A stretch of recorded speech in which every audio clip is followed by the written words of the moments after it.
नमस्कार दोस्तों, आप सभी लोग का स्वागत है हमारे यूट्यूब चैनल इलाहाबाद पीसीएस पे।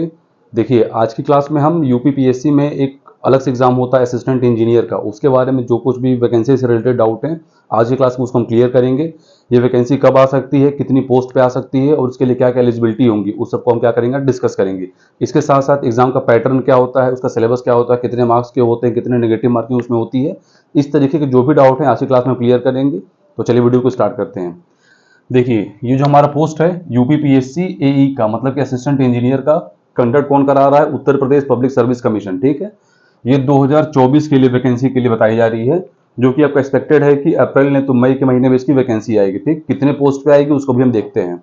अब देखिए, इसके अंदर एक पहला जो अपडेट बताया जा रहा है, इसमें क्या है कि इसके अंदर इस वैकेंसी के अंदर डिले क्यों हो रही है। तो आयोग इस एग्जाम के पैटर्न को चेंज करना चाहता है। जिस तरीके से वो पीसीएस का एग्जाम कंडक्ट कराता है, जिस तरीके से आरओ यारो का एग्जाम कंडक्ट कराया जाता है, उसी तरीके से आयोग का ये सोचना है कि इसके अंदर भी हम प्री, मेंस और इंटरव्यू का तीनों पैटर्न को हम इसमें लागू करें। तो इसके ऊपर पूरे तरीके से भी वार्तालाप आयोग के अंदर चल रहा है। जब भी वो चीजें फाइनल हो जाएंगी कि पैटर्न को बदलना है या फिर वही पुराने ट्रेडिशनल अप्रोच पर रखना है, उसके हिसाब से फिर वैकेंसी को आउट कर दिया जाएगा। इस समय एक्सपेक्टेड है कि अप्रॉक्स 350 प्लस वैकेंसी जिसकी आनी होगी, जब भी आएंगे 350 प्लस पोस्ट पे आएंगी। तो जो कुछ भी डिले हो रहा है इसमें सिर्फ और सिर्फ इसलिए डिले हो रहा है कि एग्जाम के पैटर्न को चेंज करना है, एग्जाम के मोड को चेंज करना है, और आयोग चाहती है कि फिर से इसमें प्री, मेंस और इंटरव्यू वाला इसमें क्या किया जाए, पैटर्न को लागू किया जाए। ठीक है, तो बस उसी की वजह से डिले हो रहा है। जब भी एग्जाम का पैटर्न का जो क्वेश्चन चल रहा है, जब भी वो क्लियर हो गया, अगर उन लोगों को यही लगा कि पिछले तरीके से कराना है तभी वैकेंसी आ जाएगी, और अगर उन लोगों को लगा कुछ नया अप्रोच इसमें फॉलो करना है, कुछ नया पैटर्न फॉलो करना है, तो फिर उस हिसाब से वैकेंसी आएगी। वैसे आप लोग 100% मान कर चलिए कि जब एग्जाम है जिस तरीके से पहले होता तो उसी तरीके से कंडक्ट कराया जाएगा, अभी कोई इसमें पैटर्न में चेंजमेंट नहीं आएगा। ठीक है, इसके बाद देखिए वैकेंसी के अपडेट के बारे में क्या कहा जा रहा है। तो आप मान के चलिए कि अप्रैल के एंड तक इसके अंदर वैकेंसी आपको देखने को मिलेगी, निश्चित ही देखने को मिलेगी। और अगर पूछी जाए कि कितने सीट पे मिल सकती हैं, तो जो वैकेंसी आएगी आपकी, जो एक्सपेक्टेड वैकेंसी है, जहां से हम लोग को आयोग में बात अभी पता चल पा रहा है, 350 प्लस सीट्स पे ये आनी है। ठीक है, कुछ दिन पहले हमारी बात हुई थी आयोग में, तो उस समय पता चला था कि 400 प्लस है, लेकिन अभी जो आप लोग का जो स्टार्टिंग जो वैकेंसी में जो लिखी रहेगी, वो आपके 350 प्लस के आसपास के सीट पे आपकी वैकेंसी आएगी। और जब तक आप लोग का प्री का रिजल्ट आएगा, जब आपके फर्स्ट फेज का जब तक रिजल्ट आएगा, जिसके बाद आप लोग इंटरव्यू के लिए रेडी होंगे, तो उस समय तक आपका रिजल्ट, जो फर्स्ट फेज का जो रिजल्ट आएगा, उस समय तक सीट क्या होती रहेंगी, बढ़ती रहेंगी। ठीक है, तो हो सकता है कि उस समय 350 से बढ़ करके 400 के आसपास चली जाए, लेकिन फिलहाल जब भी वैकेंसी आएगी 350, 355 या फिर 345, इसी के इर्द गिर्द में आपकी वैकेंसी आनी है, निश्चित है। इसमें देखिए एज क्या है, तो आयोग के मैक्सिमम एग्जाम्स में एज जो आपकी होती है 21 साल से लेकर के 40 साल तक होती है। यूपी पीएससी के मैक्सिमम एग्जाम में 21 से 40 उसकी एज होती है। इसमें जो एलिजिबिलिटी है वो बैचलर्स इन इंजीनियरिंग या फिर बैचलर इन टेक्निकल, मतलब आपके पास बीटेक की डिग्री होनी चाहिए, आपके पास इंजीनियरिंग की डिग्री होनी चाहिए। ठीक है, तो सबसे अच्छी बात इसमें यही है कि इसमें आपका जो कंपटीशन होगा, उसमें जितने भी बच्चे जो कि नॉर्मल बीए किए हुए हैं, ठीक है, बीएससी किए हुए हैं या फिर कोई बीबीए किया हुआ है, जितने भी अलग अलग जो डिग्रीज होती हैं, वो सारे के सारे बच्चे यहाँ से एलिमिनेट हो जाएंगे। तो ये आपका जो नीश एरिया रहेगा वो किसका है, सिर्फ बीटेक के लिए।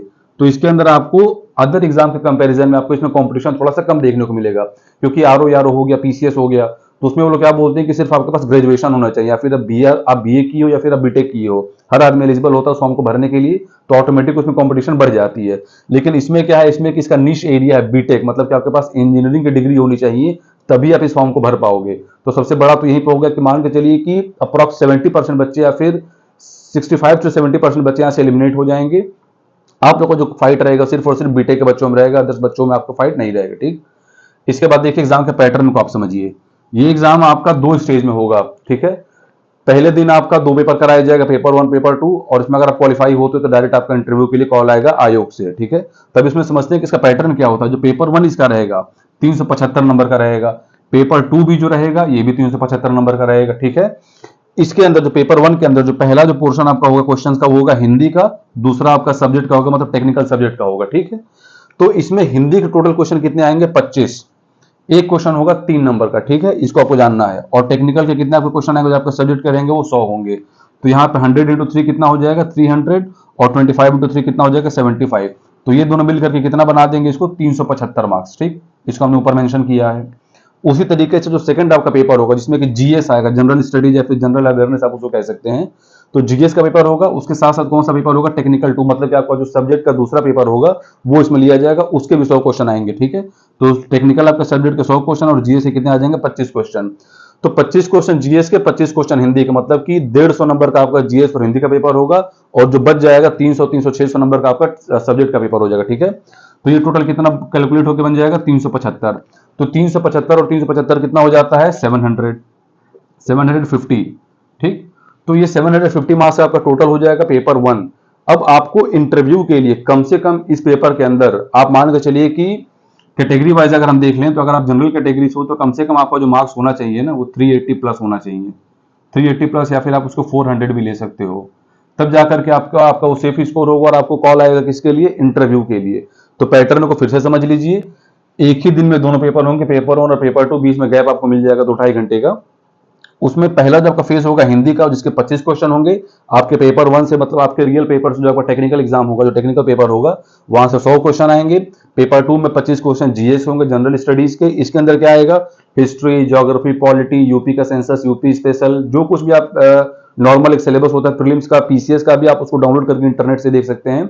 जो पीसीएस प्रीलिम्स का सिलेबस होता है, जो आरओ का प्रीलिम्स का सिलेबस होता है, वही सेम चीज आप यहाँ पे इसको देखने को मिलेगा। उसके लिए आप सोर्सेज फॉलो कर सकते हैं, या तो लूसेंट से देख सकते हैं, या फिर अगर टाइम है तो घटना चक्र से कम 3-4 traditional subject, history, geography, polity, economics के आप वहां से क्वेश्चन को देख सकते हैं, ठीक। तो ये आपका पेपर 1 का पैटर्न हो गया। अब एग्जाम का टाइप क्या होगा, तो एग्जाम टाइप कौन सा होगा, ऑब्जेक्टिव होगा। अगर इसमें पैटर्न पिछला वाला ही फॉलो होता है, ट्रेडिशनल पैटर्न फॉलो होता है, तो इसका एग्जाम का मोड क्या होगा, ऑब्जेक्टिव रहेगा, ठीक। इसके बाद देखिए इसके जो पेपर की जो टफनेस होगी, है ना, पेपर की जो टफनेस होगी वो इक्विवेलेंट टू किसकी होगी, यूपीएससी आईईएस, मतलब कि इंडियन इंजीनियरिंग सर्विसेज, जो कि यूपीएससी कनेक्ट कराती है। तो इस पेपर का जो प्रीलिम्स का जो स्टेज रहेगा कुछ कुछ मतलब मैच खाएगा किससे, आईईएस से। इस समय हम लोग खुद ही देख रहे हैं कि यूपीपीएससी अपना अगला यूपीएससी बनने वाला, जिस तरीके से पेपर के टफनेस बढ़ाए जा रहे हैं लोग। आरओ का पेपर हुआ तो बच्चों की हालत खराब हो गई थी पेपर देख करके। तो पीसीएस का जो पेपर अब नया जो बन के आएगा 2024 में जुलाई के महीने में होगा, वो कुछ ना कुछ अब इक्विवेलेंट 70-80% रह रहा है यूपीएससी के। तो यूपीपीएससी उत्तर प्रदेश लोक सेवा आयोग पूरे तरीके से संघ लोक सेवा आयोग को क्या कर रहा है, कॉपी कर रहा है, ठीक। अब इसमें देख लेते हैं हिंदी का सिलेबस क्या है। वैसे हिंदी का सिलेबस तो इसमें ज्यादा और पॉइंट्स भी लिखे हैं, लेकिन जिन कोर एरिया से क्वेश्चंस आते हैं उसको हमने अलग से उसको एलिमिनेट करके रखा हुआ है। कौन कौन सा एरिया है वो आपका हो जाएगा, समास, मुहावरे हो जाएंगे, मुहावरे लोकोक्तियां हो जाएंगी, संधि हो जाएगा, ठीक है, पर्यायवाची हो जाएगा, इसके साथ साथ विलोम भी है, उपसर्ग हो जाएगा और अलंकार हो जाएगा, इसमें आप विलोम भी ऐड कर लो, ठीक है। तो इस 25 क्वेश्चन में इसी पोर्शन से सबसे ज्यादा क्वेश्चन रिपीटेड होते हैं। पर फिर से देख लीजिए, समास, मुहावरे, संधि, पर्यायवाची, उपसर्ग, अलंकार और विलोम, ठीक।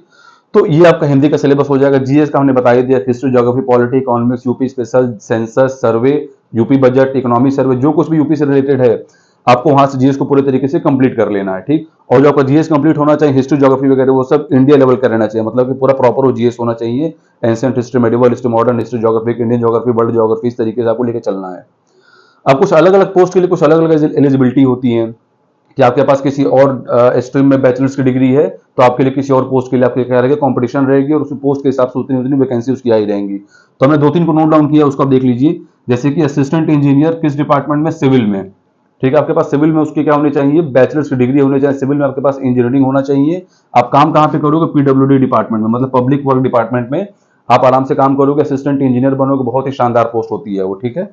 आपके पास क्या होना चाहिए, इंजीनियरिंग होना चाहिए, बीटेक होना चाहिए, किस डिपार्टमेंट में, सिविल डिपार्टमेंट। अगर आपके पास सिविल में है तो पीडब्ल्यूडी के अंदर जितनी भी पोस्ट आए रहेंगे आप उसको आराम से भर सकते हो। उसके बाद देखिए असिस्टेंट इंजीनियर वाटर डिपार्टमेंट में आपका मेन काम कहाँ पे रहेगा, तो नगर विकास विभाग के अंदर आपका काम रहेगा। एलिजिबिलिटी उसके लिए क्या क्या रहेगी, आपका किसमें बीटेक होना चाहिए, सिविल में, इलेक्ट्रिकल में और मैकेनिकल में। अगर आपका सिविल में, इलेक्ट्रिकल और मैकेनिकल में अगर आपका है ग्रेजुएशन बीटेक, तो जो असिस्टेंट इंजीनियर जो वाटर डिपार्टमेंट का आएगा, जो जल विभाग का जो डिपार्टमेंट आएगा, आप उसको अप्लाई कर सकते हो। जितनी भी पोस्ट होंगी वो भी बहुत ही अच्छी पोस्ट होती है, पावरफुल पोस्ट होती है। और फिर आपका अगला आता है UP agricultural service. Agricultural department में काम करना होता है, कृषि विभाग में, और आपके पास बीटेक किसमें होना चाहिए, एग्रीकल्चरल इंजीनियरिंग में होनी चाहिए। तो इस तरीके से कई सारे वैकेंसीज आएंगे। अभी तो हमने बस 3 को लिख कर रखा है, अप्रॉक्स 10 के आसपास रहेंगी कि अलग अलग पोस्ट रहेंगी, उनकी अलग से वैकेंसी रहेगी, उसकी अलग से एलिजिबिलिटी रहेगी, आप उसको देखना है। अगर आपको उस चीज में बीटेक है तो आप उस फॉर्म को तुरंत अप्लाई करिए। उस पोस्ट के लिए जब भी आप फॉर्म फिलअप करिएगा तो उस पोस्ट को टिक कर दीजिएगा। तो ये एक पूरा पैटर्न था यूपीपीएससी एई 2024 का, असिस्टेंट इंजीनियर 2024 का। निश्चित है कि इसकी जो वैकेंसी होगी अप्रैल एंड वरना मई की स्टार्टिंग में तो आ ही जाएगी। कई वीडियोज में बताया जा रहा है कि अप्रैल की स्टार्टिंग में आ जाएगी, जिसके अभी चांसेस काफी कम है, क्योंकि अभी भी पैटर्न के ऊपर कॉन्टिन्यूअस इसमें विवाद चल रहा है कि पैटर्न को चेंज किया जाए, फिर पुराने पैटर्न पे एग्जाम को ले लिया जाए, ठीक। वैकेंसी 110%, 350 प्लस वैकेंसीज आएंगी यूपीपीएससी एई की। आप उसको नोट करके रख लीजिए। एज आपने देख ही लिया, एलिजिबिलिटी आपने देख ही लिया, सिर्फ बीटेक है, तो जितने अदर बच्चे हैं आप उनसे एकदम अलग हो जाएंगे। आपका जो कोर एरिया रहेगा वो सिर्फ आपके अपने इंजीनियरिंग वाले बच्चों के बीच में रहेगा, तो कॉम्पिटिशन यहाँ पे ठीक ठाक कम हो जाएगी, है ना। क्योंकि वो बीटेक वाले फिर नॉर्मल हर एग्जाम में भी अप्लाई करते हैं, बीए बीएससी वाले तो करते ही हैं, वो लोग भी हर एग्जाम में अप्लाई कर देते हैं, क्योंकि उनके पास ऐसी एक ग्रेजुएशन होती है कि किसी भी एग्जाम के लिए टोटल एलिजिबल हो जाते हैं। तो कम से कम इस वाले एरिया में ये अदर वाले बच्चे नहीं आएंगे, सिर्फ आप ही लोग अपना ग्रुप रहेगा इसमें। और पेपर 1 का आपने देख लिया, पेपर 2 भी देख लिया। एक क्वेश्चन 3 नंबर के होते हैं, 1/3 इसका नेगेटिव मार्किंग में घटेगा, ठीक है। इंटरव्यू 100 नंबर का होता है, टोटल पेपर 750 का हो जाएगा, और 750 के बाद इंटरव्यू कितने नंबर का है, 100 नंबर का। तो ये जो आपका टोटल पेपर होता है वो कितने नंबर का होता है, 850 मार्क्स का। इंटरव्यू में आप बहुत, मान लो अगर आपने बहुत अच्छा इंटरव्यू दिया तो आपको एग्जामिनर मान के चलो कि 50 से 60 नंबर के बीच में देगा। तो जो कुछ भी आपको स्कोर करना है, आपको पेपर 1 पेपर 2 के अंदर स्कोर करना पड़ेगा। और फाइनल सिलेक्शन के लिए आप मान के चलिए कि आपका कम से कम 400 के आसपास मार्क्स रहे पेपर 1 में, और कुछ आप लोग अगर आप इंटरव्यू से स्कोर कर लेंगे 50-60 नंबर, तो 450 या फिर 455 नंबर के आसपास आपका क्या होगा, अच्छा खासा आपको रैंक मिल जाएगा। जो आप डिपार्टमेंट में फिलअप किया जाएंगे उसमें आप एक ऑफिसर लेवल पे क्या हो जाएंगे, अपॉइंट हो जाएंगे। इस वीडियो से रिलेटेड, अगर इस वैकेंसी से रिलेटेड कोई भी अगर अपडेट आएगा तो उसको वीडियो या फिर शॉर्ट के माध्यम से आप लोगों को सूचित कर दिया जाएगा। वीडियो में बने रहने के लिए बहुत बहुत धन्यवाद। वीडियो अच्छा लगे तो लाइक करें, शेयर करें। जय हिंद, जय भारत।